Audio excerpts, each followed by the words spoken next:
This Sunday. The Friends are coming! The Friends are coming! Sons of Liberty, history's new scripted drama. Hand over the tray to Samuel Adams and John Hancock. The untold story of a group of rebels. These are our streets! Who brought an empire to its knees. These people are asking for a war. We're going to give them one. Let's show them what we're made of. Fire! A 3-night special event, Sons of Liberty.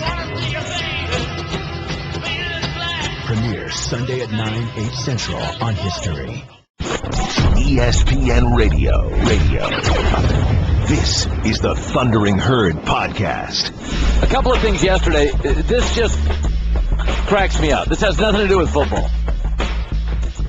But I hear this yesterday that Boston has been tabbed by the United States Olympic Committee. Boston for the 2024 Summer Games. Now that's a decade away, right?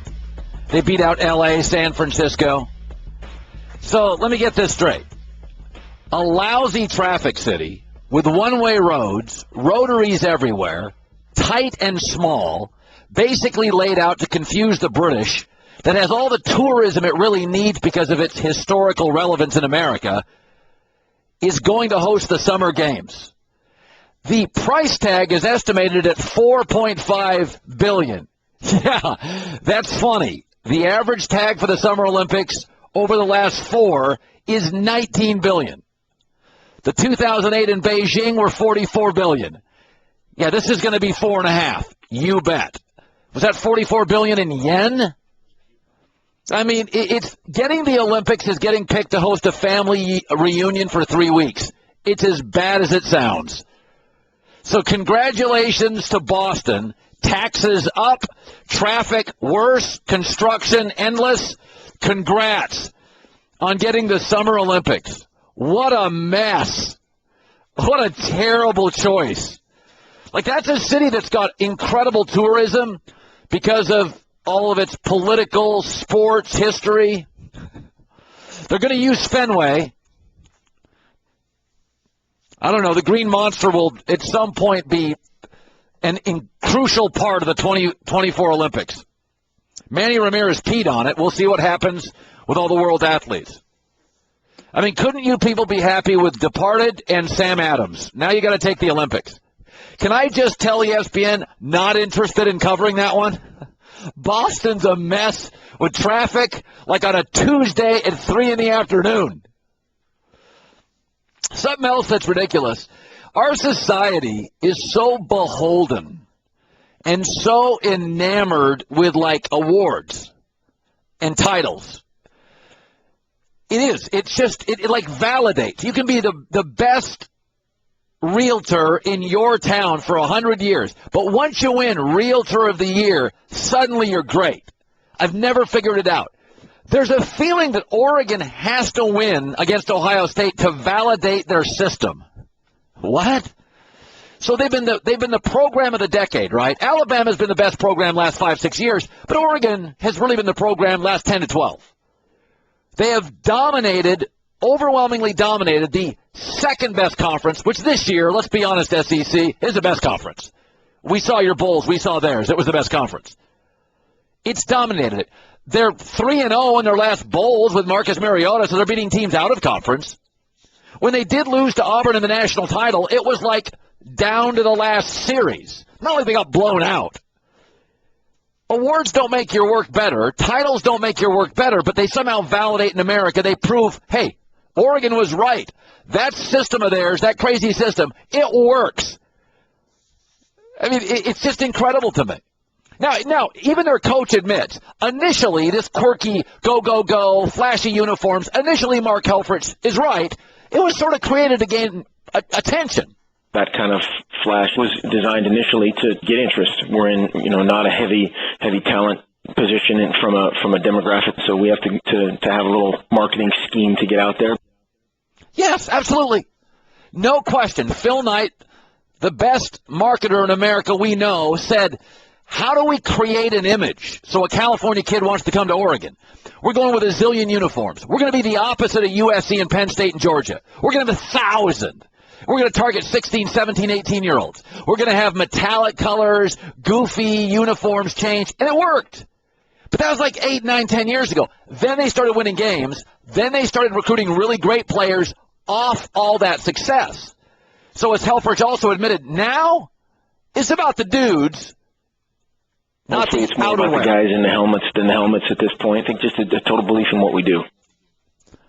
But it is amazing how we view titles, their currency. Our society is so enamored with titles and awards. Like Oregon has to win this game to validate the program. Folks are favored in it.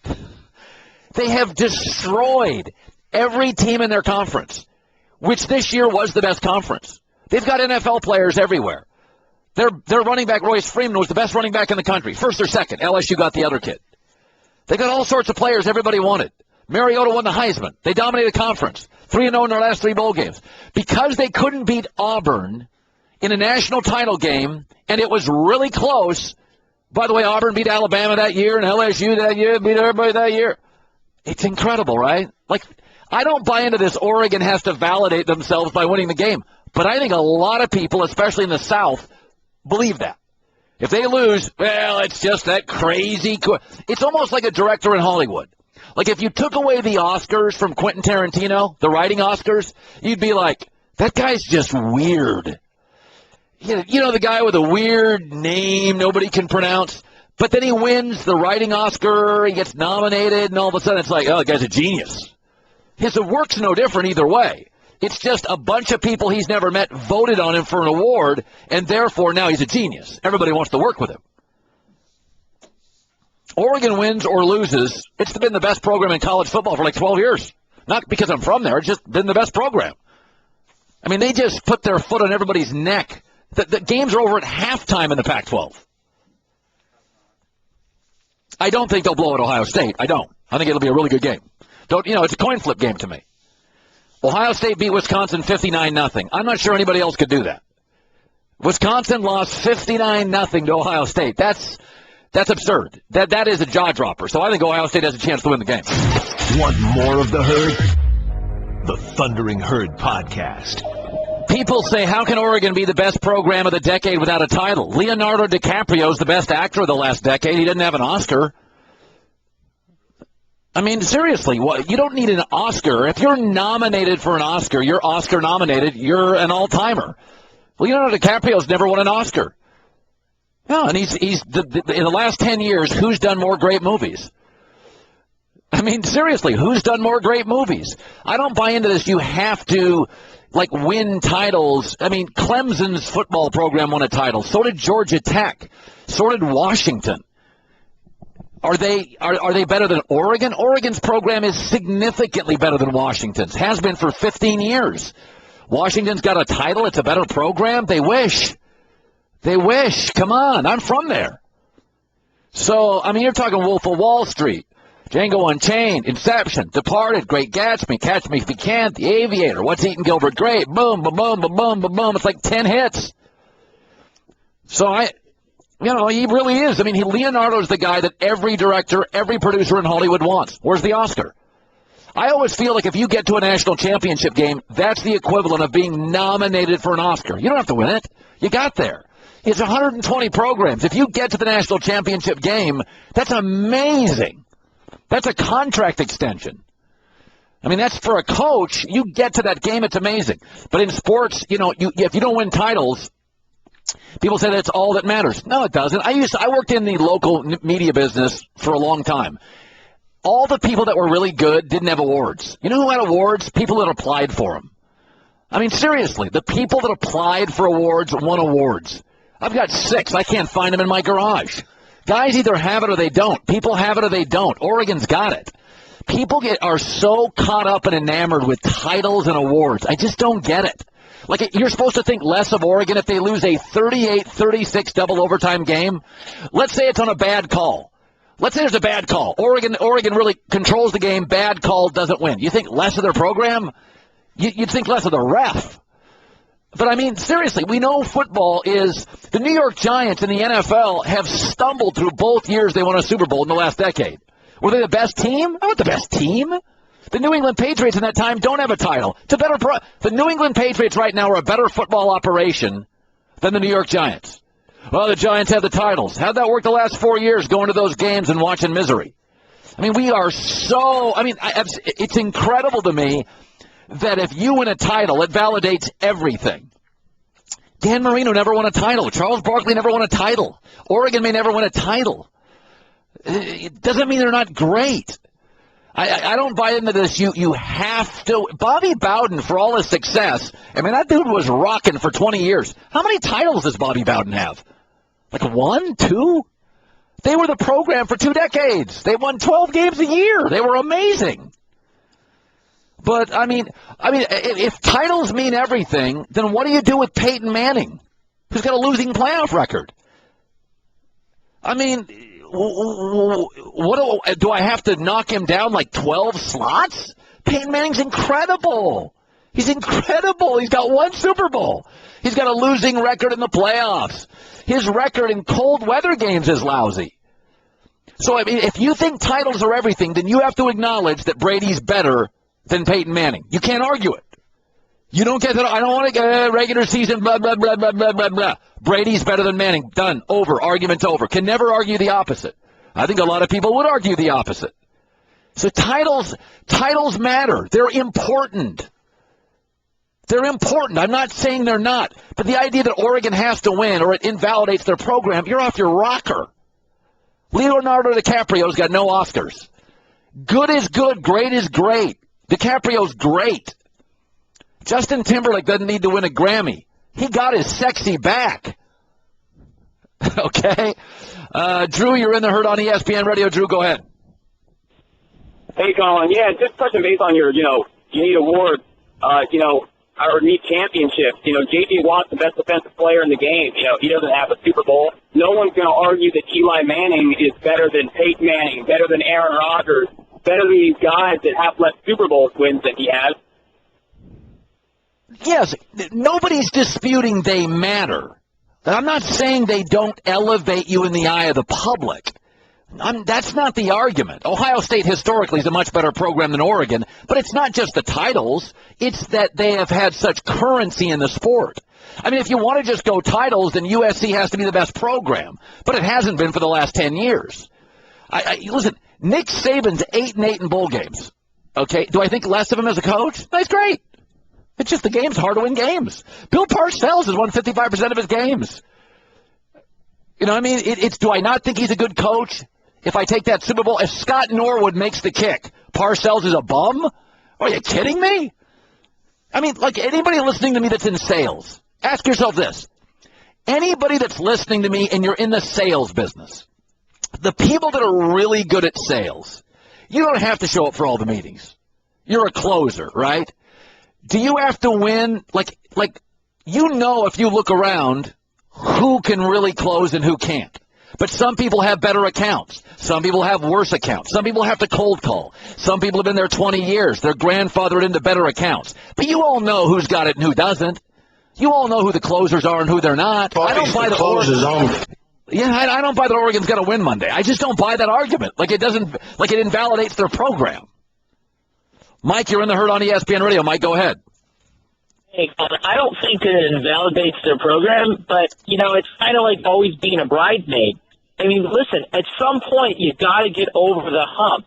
Is Brady better than Manning? Let me ask you, if you had one game to win, which would you want? I want the guy who's done it before. In case in point, and then I'll let you go, but when you look at the TV commercials for the bowl game, I mean, you got 3 Heisman Trophy winners all up in the pose, and then you got the guy with the fucking ring.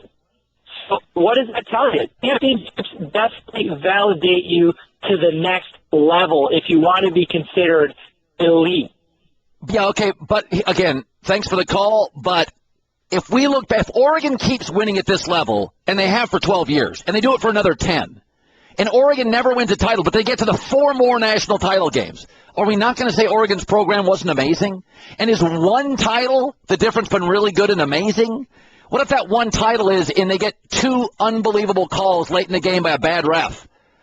I think we're too enamored with awards. We're way too into awards in society. Everybody knows who can sing and who can't.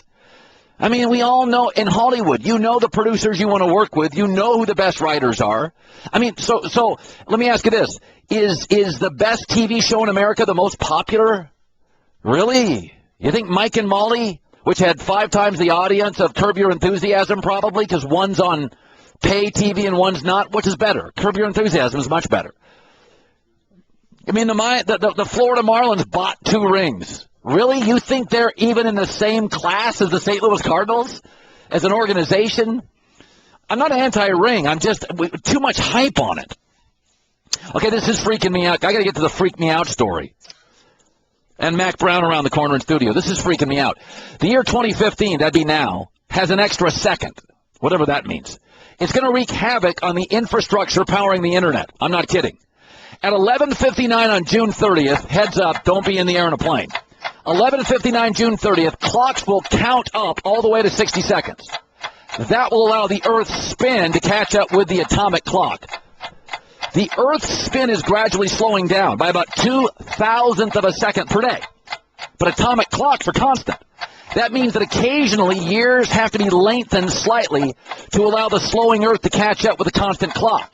Last time it happened in 2012, screwed the Internet up. The reset has happened about 25 times since the 70s. But the computer problem is getting worse and more serious because increasing numbers of computers are synced up to the atomic clock.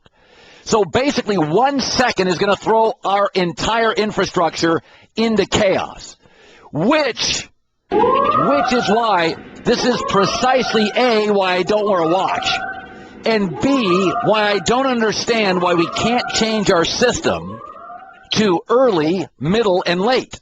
If we all wore watches and you just look down and you're like, what time is it? Early. It's early. And then the other shade on your clock was middle. And then when you start getting hungry, you're like, it's late. Seriously, you wouldn't have this problem. A couple years ago, Mike Greenberg was with me. They just get rid of the whole east-west time zone thing. Let's just give it a run for a year, see what it does to farmers. Does it really upend society? 1 second is going to upend the Internet. That is terrific. That's fantastic. By the way, there's a lot of cultures that don't have clocks right in time. We made that up. Like if you go to rural Africa, they're just like, hey, let's go chase a bison. I'm starving here. And they look at the moon and they're like, all right, it's not yesterday. It's today, now. I'm all for that. Technology gone bad. Gone bad. This is the Thundering Herd podcast. Mack Brown, who always looks presidential, this is a trip down memory lane. Because the greatest football game I've ever seen, and I would say every media person I know would all agree on this. And I'm counting NFL and college. The USC-Texas game, which was about a decade ago, or in that ballpark, was the best game I've ever been to. The stealth, Vince Young, Reggie Bush. And we were talking about this before we get into Oregon, Ohio State, and the preparation. Did you understand, Mac, in the moment, how big it was? The world was watching. It beat Olympics, Academy Awards. Did you get it? I didn't. And it's really interesting. I didn't get it at all, Colin. It's really interesting. And I see Mark Helfrich and I see Urban this week. You're so into your team. You're so into game plans. You're so into thoughts that you're not into how big this is. And when we lost in 2009 against Alabama, I even realized how much bigger 2006 was. It's so hard to get there. And then it's so hard to win. And if you get there and you're 13-1, you've had a bad year. And that's what happens. We were 25-2 over that span of time, but you walk away, quote, a loser. You're a loser, and you won your conference championship. You won all the games, and you come a missed field goal at Michigan. We're 3 points behind with Alabama with 3:30 left in the game, and we lose the game, and it's like we had a bad year. It's amazing. If you go to the Pete Carroll told me one time the Texas loss almost forced him to go to the NFL. He said he was sick for 2 years. You were down 12 late. You beat Michigan in one of the great games of all time, like 39-38. You lose to Alabama close late. And I was just saying this earlier. I don't think Oregon needs a title to validate anything. I think it's unbelievable. But that's not how the public sees it. Like when I say to you Oregon football, what do you think?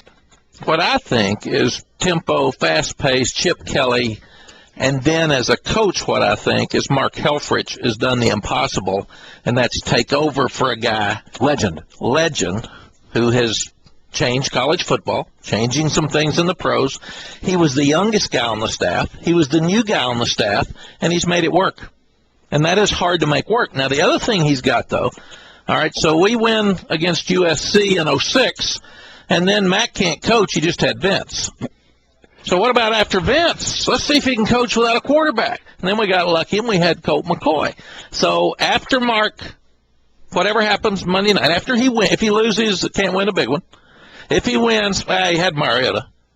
What can he do with another quarterback? Yeah. We got to see next year. It never ends. So that's where his life will change some here as he goes forward. Colt McCoy, the much more mature version pre-Johnny Manziel. We talked about that. He was Johnny Manziel before Johnny Manziel, more coachable and a smarter kid. When you look at Mariota, there are parts of Vince Young running around that are similar, but I would say this, and you've looked at film, he's ridiculously efficient. Is it the system elevating him, or is he elevating the system? He doesn't throw any interceptions. And I mean Mack ever. No. We played against him last year. We were in the Alamo Bowl. Okay. We were so unlucky that we got maybe the best team in the country with a healthy quarterback in the Alamo Bowl. when they told us, oh, Coach, we get to play Oregon, I said, we get to or we have to?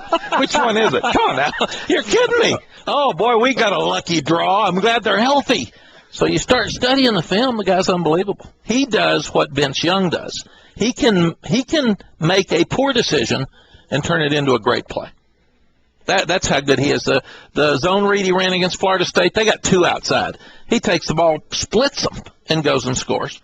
He also makes an unbelievable run against Arizona in the championship game, and then he gets outside with his scramble, turns his shoulders downfield, keeps his eyes up, and like Vince Young, if they're back, he runs. If they come to him, he throws it over the head. So sometimes I think the system guy is the guy at Texas Tech that threw for 5,000 yards, and he got hurt, and they put another one in. Even to a degree, what Urban's done has been system. He's taken three quarterbacks and maybe tweaked it a little bit, but I saw the two younger quarterbacks in preseason, and they weren't ready to play. So Tom Herman, who did work for us at Texas, and Urban Meyer have done the best job, to me, in my eyes, in coaching this year, because you can't even recruit three quarterbacks to get them to stay. Then you can't get them enough reps to be happy, and then you can't make it work, and he's made it work with all three. But I think that if you say, is Russell Wilson a system quarterback for Pete? Well, maybe he scrambles, he makes plays, it's play action. I think we're really giving Marcus Mariota the short end of the stick if we say he's a systems guy. He runs 4.3. He's thrown, 3 interceptions and 39 touchdowns? I mean, come on. What's system about that? He's strong, and he's big. And we had really good players at Texas on defense last year chasing him, and we weren't close. Really? No, he's really a good player. And the other thing is he's got that Colt McCoy heart and toughness, and he's got the smile, and he's very polite. He'll go beat you. He's passionate. He's tough. National title in 05, 13-8 in bowl games. Mack Brown totally turned around the Texas program. All right, I know I may be in the minority, but I like 4 teams in 5 power conferences because I'm in the conflict business. So I am, I'm not going to lie, that I like, and I totally respect TCU, but I think it's fun for the sport that now I got to watch Baylor and TCU in their bowl games because they got hosed. I don't want to go to 6. I don't want to go to 8. I like 4. You coaches don't like it, do you? No, and I'm conflicted now because I'm on your dark side. See, I'm supposed to be over here in the conflict side now, and I'm with all the coaches, and they're saying, hey, get them to go to 8. We need them to go to 8. This year we should have had 6. And very honestly, what I hear from the coaches, each conference champion should get in. Let's make the conference championship huge. And one guy gets a buyer? Well, then it's an odd number. No.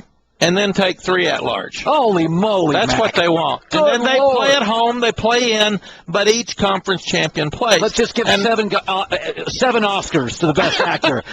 I know. But 4's been pretty good. This year, if it'd been the old BCS, we would have had Alabama against Florida State. This year, beat it, you two. How about that? The two that are playing, who to me are the two best teams in the country, on Monday night would not be in the mix. They would have already played. It'd be done. They would have been somewhere else. If you look at what happened to TCU, it happened similar to us in 08. We had a tiebreaker with Oklahoma. We'd beat them. Oklahoma goes to the conference championship. Oklahoma plays for the national championship. We would have been in this Final Four if we'd had a playoff in 08, and that would have been good for us. I know Gary Patterson and Art Browse really well, coached against them, and if you sit and you're both of them before the Michigan State game, Baylor thought they should be in. It gets confusing for the Big 12. Do they need a championship game? If Baylor had played TCU on championship Saturday, would one of them have gotten in instead of Ohio State, Florida State? I don't know. They're going to keep Florida State in because they won all the games. Sure. Urban is adamant that 15 is too many, so we sure don't need to add any more games. So I think also, Colin, if you talked about adding any games, you would probably take some of the games that are against the teams that have no chance out early and not play those, and maybe even play that as a spring game. You mean Alabama playing Western Hilltop? Roast beef Tech doesn't. Yeah, you would take those games out. Take that one out. Maybe put it as a spring game. Let them bring somebody in, pay them $1 million in the spring, and that helps the smaller school, and it gives the spring game some credibility with what you're doing. You still have a full house if you're at Alabama or Texas. And you can write them a check. And you can write them a check. Are you a native Texan? No, I'm from Cookeville, Tennessee. Okay, because I was going to say, you sound like a Texan, and I thought you had to be from Texas to be a Texan, but I think of you as a Texan. I've been there 17 years, so as Coach Royal said, I've been dipped and vaccinated, so now I'm a Texan. Mack Brown, great seeing you. Putting style in black T-shirts. It's Colin Cowherd, the Thundering Herd Podcast. Geico presents Strange Saving Stories. Astronomers detected an interstellar transmission. It stated, Geico, 15 minutes could save you 15% or more. The implications were staggering. Was the cosmos telling us we could all save hundreds on car insurance with Geico? Or did their radar merely pick up a signal from the nearby Rufus and Clyde's morning show? We may never know. Geico. 15 minutes could save you 15% or more on car insurance. ESPN Radio. This is the Thundering Herd Podcast. Obviously, we've been talking Oregon and Ohio State. We got big NFL games this weekend. New England, Baltimore tomorrow. I was kind of surprised the NFL put that one on a Saturday, early Saturday game. Patriots, Tom Brady. That felt like a Sunday nighter. But when you have the Cowboys in Green Bay, that's going to get the marquee matchup. I've argued with Trey Wingo about this, is that the reason we consider Joe Montana the greatest quarterback ever, because he was great in these big games, right? He was like flawless in the Super Bowl. He wasn't the best regular season quarterback. He wasn't the best regular season quarterback. Joe Montana was a good quarterback. He was great when it mattered. He also had a great coach. He had Jerry Rice, the best receiver of all time. But we elevate him to all-time great status because he was 4-0 in the Super Bowl. But if anybody criticizes Peyton Manning for being less than he usually is in the playoffs, well, it's a team loss. Well, you can't elevate Montana on the wins in big games and not puncture some of Peyton Manning's career in big games. He doesn't look the same. It doesn't work that way. You can't tell me Montana's the best based on the Super Bowl performances, because he wasn't the best outside of that. Troy Aikman had more talent. John Elway had more talent. They just didn't have the 4-0 MVP thing going on. I mean, nobody thinks Montana is Michael Jordan. Michael Jordan was just the best player for like 12 years. He was the best defensive player. He was the best offensive player. He was the best finisher. He was the most clutch. He was the most competitive.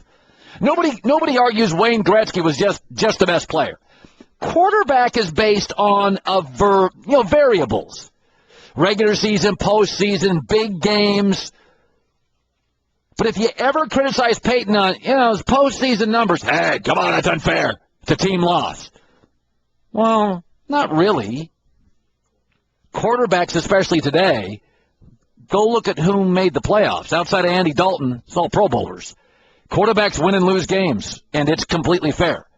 And I'll give you an example. Tom Brady and the weather is going to be about 20 degrees in Foxborough, there's going to be snow on the field, the reason I've always put Brady ahead of Peyton Manning, and one of the reasons is I think he's a little more clutch. It's not just about titles. He's more clutch. I believe Brady, you get the same quarterback like Derek Jeter every game. Derek Jeter wasn't an unbelievable postseason player. He had good series. Jeter just didn't go down in the postseason.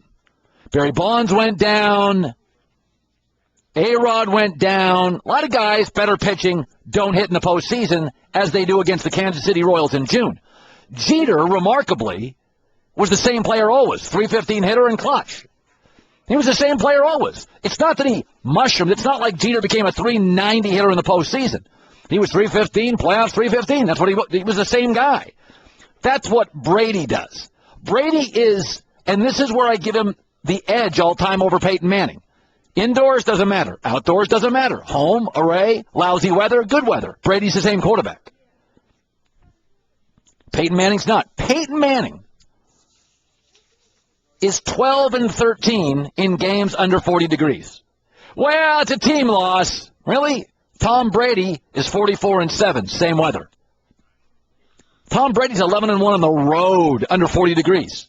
Maybe it's his Michigan background. Maybe it's being a decade in Foxborough. Tom Brady, in my opinion, you get, like Derek Jeter, same performance. When you watch Peyton Manning and you watch the game, and they go to CBS or they go to Fox, and it's Peyton Manning, and it's snowing, you know it and I know it, and even in Denver, you're lying if you won't admit it. You're thinking, he's not going to quite be the same today. Not going to quite be. Why? I've always theorized Peyton's a control freak. That's what makes him so daunting, so dominant. But if you take a control freak in any industry and you break their habits, snow, wet, like, for instance, Peyton Manning in big playoff games, CBS needs 2 more interviews. Out of your habit. Games outdoors, it's 9 degrees, out of your habit. Longer commercial breaks, out of your habit. When you take Peyton out of his habits, it's not quite the same. He tends to be more driven by control. I mean, what does Nick Saban hate in college football? What does he hate? He hates all these ad-libby, no-huddle offenses. Why? Because he can't control it. Nick is now struggling against offenses, no-huddle, fast tempo, quarterback ad-libs, out of the pocket. The control freak loses control. So, one of the things about Tom Brady, when you go all-time comparisons, and I don't think it's a small thing, I think Brady is the same quarterback regardless of the weather this weekend. I don't think Peyton Manning is. I don't. Don't think he is. He's 12-13 under 40 degrees. Well, for a guy that wins 75% of his games, that's kind of a swing, no? A little bit? Kind of? Sort of? Kind of a swing? I think Baltimore is a tough matchup. Now, New England is a different animal than they've been in previous years when they've lost to Baltimore. I think New England's defense is every bit or better this year than Baltimore. That's not been the case. When Baltimore's gone into New England and won, they were the bigger, stronger, more physical defense. Not the case this year. Secondarily, Gronk's healthy. The one time the Patriots beat Baltimore in a playoff game recently, Gronk was healthy. So Gronk's healthy, comes off a bye. A lot of the same players, same coaches. The difference is New England's defense, I think, is the difference. I will make my picks in 20 minutes. I was 4-0 picking the winners last week, 3-1 against the spread. So I'll give you the winners and the spread coming up in 20 minutes. Bill Belichick was pretty funny when he was asked about the weather by Boston reporters yesterday. Bill Belichick doesn't like to talk much. Here is the always glib Bill Belichick discussing the weather for tomorrow in Foxborough, Mass. Nothing we can do about it. We just need to execute whatever we have in whatever conditions we're playing in. Practicing everything this year. Hot, cold, windy, still, day, night, rain. Whatever it is, it is.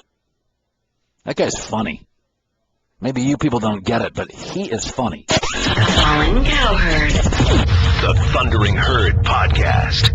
All right, I'm going to make my picks in 15 minutes. NFL games, Oregon, Ohio State Monday. A guy who beat Oregon. Not many coaches can say that. Rich Rodriguez. By the second time around, it wasn't as pretty. But all right, let's lay it out. You had to bring that up. I'm sorry. You won the Pac-12 South. You beat Oregon in Oregon on October 2nd, 31-24. I mean, nobody's beaten them 7-3. You got to score points. When you beat them, and again, this happens about every other year, Is there a matter of luck? Did the game end up like you thought when you faced them? I think there's always an element of luck, particularly when you play a team as good as Oregon and you want a chance to win. And everybody wants to know, well, what did you do to beat them? If we had all the answers, we would have beat them the second time, right? But the truth is we played a relatively clean game. And 2 years ago when we played them at home, it was the cleanest game we had had in 3 years. You've beaten Oregon how many times now? Well, we beat them in 2 years ago, 2 of the last 3 times. 2 of the last 3 times. So you're the team that's done it. We've done it. Our guys have done a great job. Obviously, we didn't do it in the championship game. But you have to play a relatively clean game. But you can't panic. And one thing we always talk about for us, we're comfortable being uncomfortable with the scheme and the tempo. And you have to learn to be uncomfortable when you're playing Oregon because they're going to make you uncomfortable. If that's your world, it's okay. But if it's not, and I think you saw a little bit of that against Florida State, they can make you uncomfortable in a hurry and you can't panic. So when you talk to your players during the week about discomfort and about how they had 9 drives of 39 seconds or less, do you acknowledge to your players, they're going to score on you, maybe a lot? Do you just kind of give that up? Yeah, you try not to say that, but for us in practice, because we're so similar philosophically, it's not a big deal. But if you're a team that's not that way philosophically and you huddle up and you go a slower tempo, it's an adjustment. You're going to say, listen, you can't panic when they get a first down. You can't panic when they move the ball a little bit. Let's not let them in the end zone easily. Let's not give up the big plays. And that's the thing that if you could try to make them execute 12 or 13, 14, 15 plays in a row and even do a better job of that in the red zone and maybe make them kick some field goals, you got to celebrate field goals. And if you can do that, you got a chance. You faced Pac-12 this year, and I don't say this just because I'm from the West Coast. I thought it was better than the SEC because I thought the quarterback play was, yourself included, was outrageously good. So you looked at tape every week of a future NFL quarterback. What separates Marcus Mariota on film? Well, I always said the good players make the plays that are there. The great ones make the plays that are there, then they make some plays that aren't there. And that's what he does. I mean, he'll obviously execute when there's a play that's called, hey, listen, if they get it to the right guy at the right time, they're going to get a first down. Well, he'll also do that when they're covered and run around a little bit. And that's what scares defensive coaches so much, I think, with a guy like him, is that he'll extend plays, but not only extend them, he'll extend them and make a huge play, either with his feet or throwing the ball down the field. Is he a good pocket passer? I think he's a great pocket passer. And the good thing and the key about all the best quarterbacks are where his eyes are at. And we talked about it earlier, both in a run and a pass game, it seems like his eyes are always in the right spot. And he doesn't panic himself, whether he's taking the check down throw or whether he's scrambling a little bit with his eyes downfield. And a quarterback that can run also and throw on the run with his eyes downfield is really, really dangerous. The theory's always been, especially from Southern fans, and you did very well at West Virginia against the SEC. You always did. The theory is, Oregon's finesse. I bought into that about 5 years ago. But, Coach, I watch them now. They get a pass rush. I don't think they're as finesse. No, they're physical, and I think a little bit of that was spread-based. I mean, if you're a spread team, then you're soft. And anybody that runs a spread team, that just hurts you really bad for anybody to say that, because I don't think a scheme has a relevance to a style of play. I don't think you have to be a two tight end, West Coast kind of fullback-oriented team to be considered a tough team. And I think more than anything else, sometimes it'll make you tougher to play against them because they're going to make you play, instead of 60, 70 plays a game, maybe 80 or 90 plays a game. And they're going to test your mental toughness by testing your conditioning as well. You played against SEC teams, see them on tape. You played against Pac-12 teams. Those are the two best conferences now. What's the difference? Not as much as people think. I think now the window or the difference has really narrowed. I think you can talk about the Pac-12 being maybe the best conference in the country. It certainly is one of the top two, in my opinion, and it's the deepest. I think all the way through, you play some of the teams that maybe finish at the bottom of the Pac-12, and they can beat just about anybody in any league. Well, Cal's scoring 50 a game. And it's a battle. We were in a bunch of close games, and I think that's going to be the way our league's going to be for the next few years. But I think that the fact that if you look at the results of our league, of the Pac-12, not only in the bowl games but in the non-conference games, it's hard to argue that the Pac-12 is not at least one of the top two leagues in the country. Rich Rod, Arizona football coach, has beaten Oregon more than any other coach the last several years. So, okay, here we go. Ohio State, similar schematically principles with Oregon. They kind of look alike. Your gut feeling on it? Well, the fact that it's just that is that Urban has used tempo in the past. He's run some of the same principles at Ohio State that they do at Oregon. So I don't think from a scheme standpoint it's going to be a big adjustment for either team. Ohio State's very, very athletic as well. I mean, Urban's built that team or program. They're going to always have great athletes, but they're playing extremely hard. And in this type of game, you hate to say it, but there's going to be some luck involved. Where the ball bounces the right way early can play a big factor in this game. And I think, with Marcus Mariota, who I think is the best player in the country, if he extends some plays and makes some big plays that aren't really there by scheme-wise, I think Oregon's going to have a great chance to win the game. You ever win a game out of luck? Absolutely. Are you kidding me? I hope I can win all of them out of luck. Everybody says it's better to be lucky than good. I'd rather be both. But there's going to be luck involved a little bit. Give me a lucky win for you. You're like, you went into the locker room and thought, we lucked out of that, guys. Well, this year's Cal game, we had to get an onside kick and a Hail Mary. Are you kidding me? I mean, to get one of those is rare. To get two of them in the last minute and a half to win the game, that was lucky. So what do you say to your wife when you get home? I'm just a smart coach. I am the luckiest SOB in the country. Are you kidding me? Let's play the lottery. Let's do something right now. I still have it. It was great to see you. You too, my friend. Rich Rod, Arizona football coach, who's done a remarkable job, not only against Oregon, but rebuilding this program quickly. It's hard to do that in a non-traditional power, so we appreciate that. Thank you. Appreciate it. You're in the Herd, the Thundering Herd podcast. All right, 4 NFL games. It's the not Blazing 5. I don't feel as strongly about these, but I was 4-0 picking the winners, 3-1 against the spread. Let's roll the music, and here we go. I'll start with Dallas at Green Bay. Green Bay -6. All right, listen, weather can be overrated, but it's going to be 19 degrees Sunday. Big Edge Packers.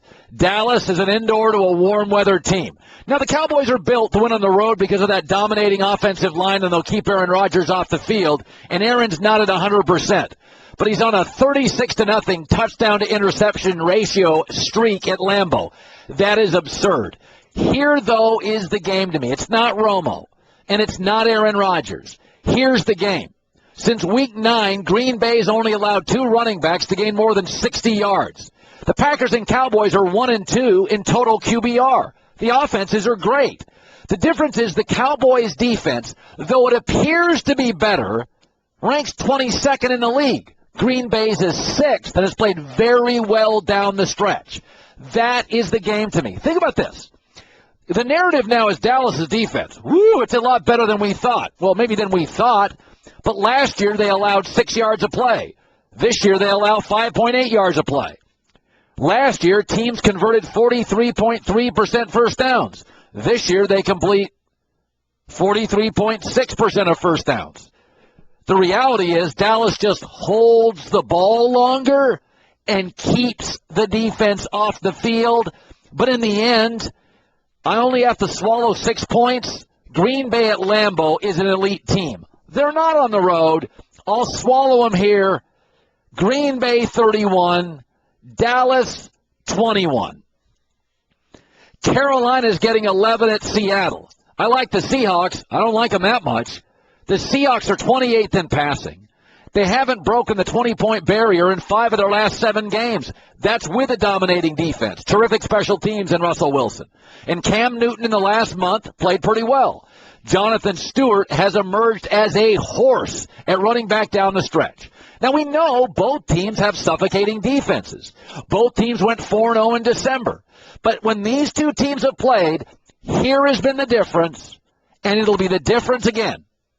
When Seattle beat the Panthers 12-7 in 2013, or 13-9 in Week 8 this year, the difference was the Panthers scored 1 TD in 6 red zone drives.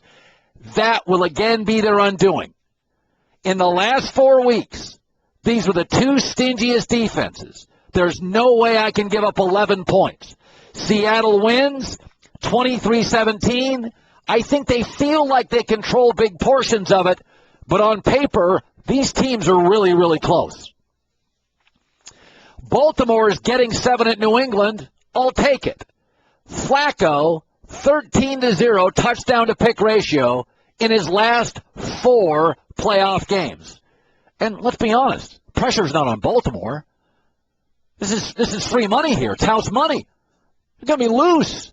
Meanwhile, New England's been a little tight as a favorite and at home in the playoffs. They failed to cover in 10 of their last 13 playoff games.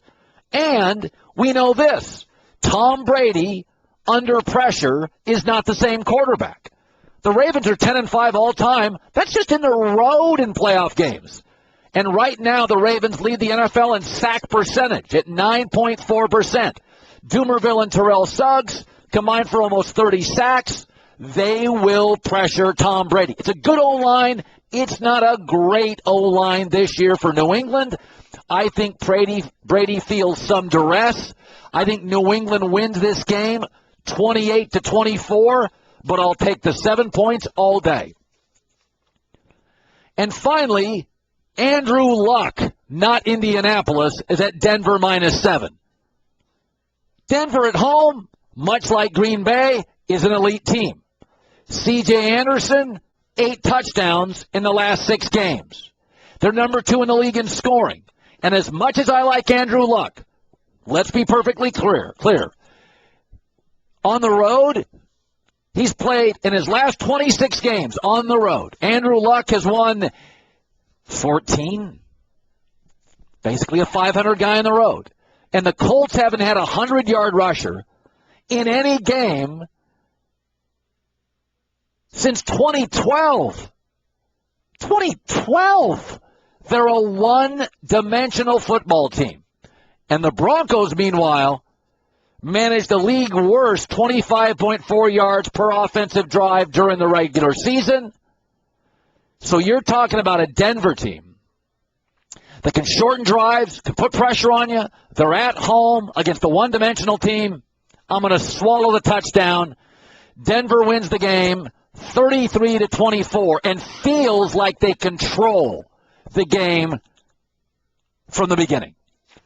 So I'm going to take 2 favorites, Green Bay and the Broncos, and I'm going to take 2 dogs, Carolina +11 and Baltimore +7 to at least cover. For the record, there's this Microsoft engine. It's called Cortana. It correctly predicted 3 of the 4 games last year.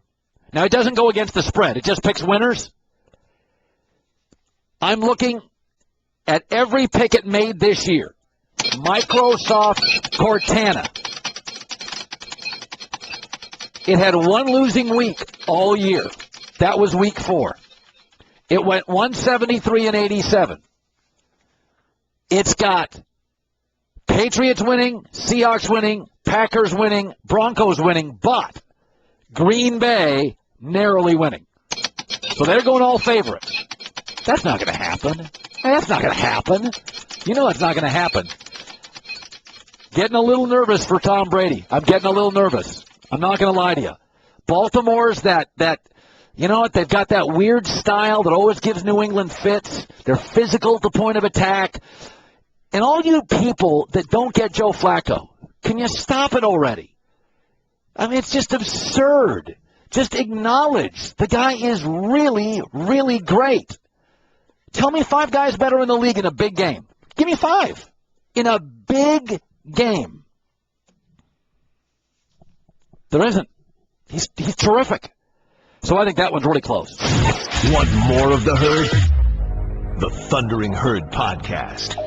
I don't think anybody in sports has made the impact as urgently as Larry Scott did when he became the Pac-12 commissioner. Expanding the conference, financially, television contracts. It was a sleeping giant for a long time. It is now arguably, and after the bowl record, you can't even argue it, the best conference in college football, with at least 7, 8, or 9 NFL quarterbacks, really engaging, smart, progressive-minded coaches. He's the commissioner, Larry Scott. Are you surprised, Larry, how quickly the programs and the conference in football has become so formidable? Yeah, I think we're definitely pleasantly surprised. I mean, we knew that there was a perception lag nationally, and there was an opportunity for a lot more depth and competitiveness. But to sit here today and just look at the depth of the conference compared to where it was 5 years ago, and how many elite teams we have is very, very gratifying. Larry, listen, you can make it a 16 playoff, an 18 playoff. The money's really endless. Where do you weigh in on student needs, student physical protection, more games in the playoffs? Where do you land? Well, it's a balancing act for sure. We've got a regular season that matters a lot in college sports. We've got bowls that matter a lot. We've got the academic issues. So it's not like the pros, where it seems like more is always better. I don't think that's true in college. We've got a lot more dynamics to balance here. And I actually think the balance right now is pretty terrific. The 4-team playoff, we've given fans what they want. We can, everyone can look everyone in the eye and say you've got to earn it on the field compared to the old system. I think it's been said if we were under the old BCS, it would have been an Alabama-Florida State national championship game. Instead, we've got Ohio State and Oregon because they earned it on the field. Yet, the regular season is so dramatic and matters. I've heard people talk about an expanded playoff where a conference champion would automatically get in, and there are benefits to that system, but it would take away a lot in terms of every game in the regular season mattering and the national passion and interest that exists for college football now, I think is due in large part to the fact that Pac-12 fans care about what's going on in the SEC or Big Ten because it might affect us. Likewise, I think there's fans all across the country tuning into important Pac-12 games and our championship game to see if we'll have a team that stumbles because it might open up an opportunity for them. If you had guaranteed slots for conference champions, you'd lose a lot of that dynamic in the national interest in the regular season. Pac-12 Commissioner Larry Scott, there's fledgling sports networks. There's 31 total sports networks now. The Big Ten's one of the last TV contracts that everybody will bid on. They will make profound money. When they do and when you receive your money from Fox and ESPN, how do you disperse it? How much does a conference keep? How much do the teams get? Who decides that stuff? Well, we made a big change a few years ago. We didn't used to share all our revenue equally. It used to be the teams that got on TV most often would get the lion's share of the revenue, and that meant the rich got richer and could reinvest, and the struggling programs would continue to struggle. I think one of the most important things we did behind the scenes with little fanfare was to move to equal revenue sharing. And under our new TV deals, that meant that teams that were traditionally at the bottom of our league, under-resourced, actually were able to see the biggest leaps, so they could invest in head coaches and assistants that they couldn't before. They could invest in upgrading their facilities. They could do more for student athletes. And I think that's been one of the kind of secrets to how our conference has gotten so deep so quickly. And when you see the caliber of coaches top to bottom, it's because we went to this equal revenue sharing. So that's decided by our presidents, the fact that everyone's going to share equally. And, whatever it's determined that we should invest in doing at the conference level, we do, but everything else goes back to the schools. Larry Scott, Pac-12 Commish, you are a commissioner in which some of your institutions, Colorado, Utah, are public, and then you have USC, which is private. Do you have less or more of a say with publics, not privates? I mean, USC doesn't have to tell anybody what they pay their football coach. They could go out and pay somebody $10 million. It could skew the entire conference. Is it tougher to regulate private schools? It hasn't been. Everyone's got, equal voice in the conference. Everyone, abides by the policies and rules. There's a high level of collegiality amongst our conference, and we've got big schools, small schools, publics, privates, as you mentioned, but there is a tremendous degree of harmony and shared vision in terms of what we're trying to do out here. When you see a football coach making $5 million a year, those are obviously escalating those salaries. Are you ever uncomfortable? Yes. I think there is a tension in college sports, and that's around the fact that it's an academic mission, and we're dealing with student athletes, and it's amateur, and the athletes don't get paid on the one hand. On the other hand, there is a big business component to it, and it's entertainment, it's media, and there are big investments made to be successful and create opportunities for the school. And there's big impacts that successful athletic programs have on the universities more broadly. So there's a tension that exists. I have to say, from my seat, it's a tension that exists in other areas of the academic enterprise. I mean, what you pay professors or doctors in medical schools and whatnot. So it's not unique to athletics, but athletics is by far the most high-profile area we see, and it, of course, creates discomfort, and everyone's trying to find that right balance all the time. You know, I noticed this when the Power 5 conferences were realigning. Nobody wanted Kansas or UConn, profound basketball programs. Everybody wanted Texas and Texas A&M. And I historically couldn't even name Texas A&M's basketball coach or Auburn's coach. Is college sports too football-centric or dominated, in your opinion? I think the media attention is, when you're dealing with the schools and you're, looking at the conference, we've got about 7,000 student athletes across more than 30 sports. So the focus on our campuses is much more broad than just football in terms of the opportunity, but the public has an insatiable appetite for football, and it's not dissimilar to when you look at the pro sports and the way the NFL dominates, and frankly, in global sport, football, and football are the top three sports in most countries across the world. So it's not unique to college. I get it. I think what people lose sight of is that the attention and the resources that come from football don't just get reinvested back into football. They are used to support Title IX, all these amazing women's sports opportunities that we have, Olympic sports like rowing and gymnastics and tennis, etc. And so, the more football generates, the more support and opportunity there is for athletes across all sports. Does it matter if Oregon wins, or getting there, is that good enough for your conference?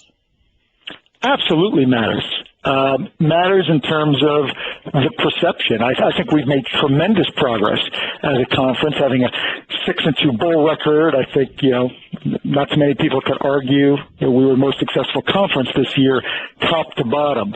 But I'm very mindful that the national perception is very much focused on who wins the national championship at the end of the day and the bragging rights that go with that. So, realize that we're dealing in a world of perceptions, and it matters in terms of the media attention and preseason polls. It matters in terms of recruiting. And I think winning the big one at the end of the year is an important step for the conference in terms of the journey that we've been on to really change the national perception of the conference. So what I hope for is great depth, but also elite teams at the top that can win championships. Larry Scott, Pac-12 commish, part of a stunning vertical growth in this conference. The Big Ten is going to be getting similar money or more very soon. It's changing the look of conferences and the landscape of the sport. Larry, thanks for coming on the show. Great to be with you, Colin. Check out The Herd with Colin Cowherd weekdays from 10 a.m. to 1 p.m. Eastern on ESPN Radio, ESPNRadio.com, and on ESPNU. The Thundering Herd Podcast.